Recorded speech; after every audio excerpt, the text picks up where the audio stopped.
Hello, welcome back to another video here on JA Insurance. I'm your lovely host, Joshua Akindoli.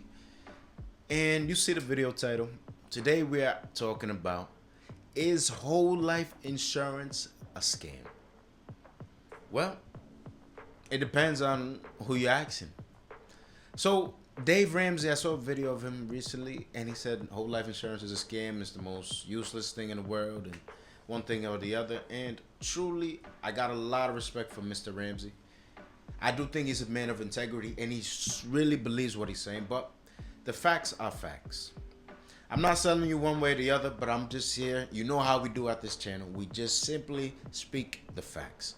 So he makes a few claims. He says, number one, your cash value dies with you. I think that's the one that stands out in my brain the most. I didn't write nothing down, so please bear with me if it's not in perfect order. But he said your cash value dies with you. Well, in a way, I guess. But it's like, not really, does it? He was having a debate with somebody on the thing. So pretty much what happens is whole life insurance, a portion of your premium is used to cover you for your insurance. The rest of it is utilized by the life insurance company and invested in one way or the other. So what happens is they give you back a dividend if it's a mutual company, or they give you a credit if it's like a privately owned company, or if you got an IUL or something like that. They give you a credit. So essentially what happens within a life insurance policy, the ones that are designed for cash value and growth and things like this, there's a policy option called paid up additions or increasing death benefit. So what happens is, as your cash value comes in, it's automatically used to buy you more life insurance, which increases your death benefit. So why does this matter? So essentially what happens is, when you do take out a policy loan, let's say you take out $50,000, that $50,000 plus the interest, let's say that after interest, it's $55,000. You pass away, boom. After your whole policy, let's say your policy started at $500,000. Your cash value bought you up to $700,000 of life insurance. And now you have this outstanding loan of $55,000 right here. So what happens is, you take that $700,000 minus the $55,000 and you're remaining what? $645,000. So essentially, did your cash value die with you? I guess. But your family got more money, which is what we're all looking for. So it's like, okay, I guess if we're playing semantics here, my cash value died, but my family got more money from my cash value, one way or the other. And I was able to utilize my cash value while I was alive. So it is what it is. So either way you want to look at it, sure. Now, he made another point. He said you only see about a 1% gain on your money. In the short term, that is very true. In fact, in the short run, like within the first, let's say, 7 to 10 years, you see nothing in that policy. There's absolutely nothing. It's pretty much useless for the first 7 years.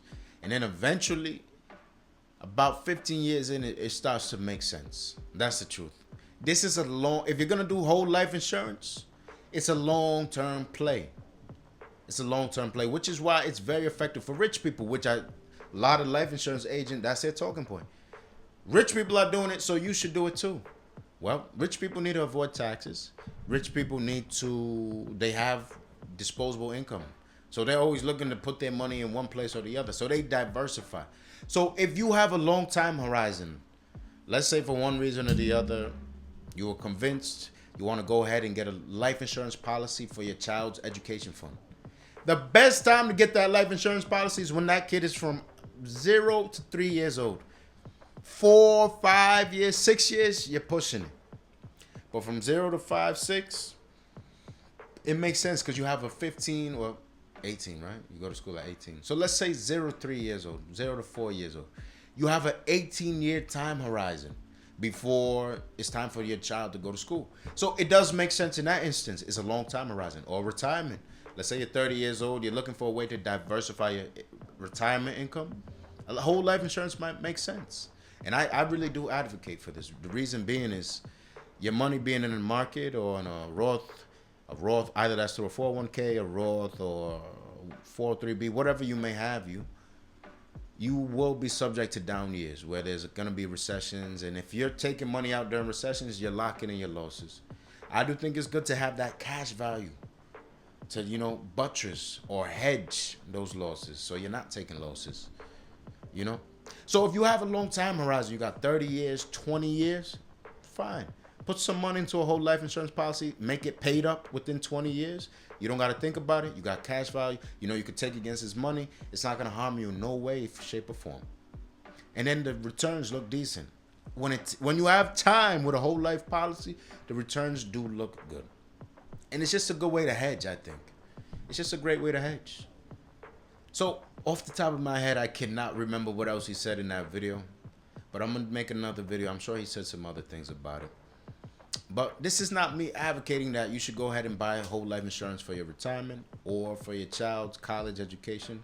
But I'm saying it is a viable option for some people. And what I am saying is, let's just put all the facts out there. Let's know objectively what it is. So, I'm so glad as always to see you as always. Do us a favor. Leave a comment down below what you would like to hear next. Like the video.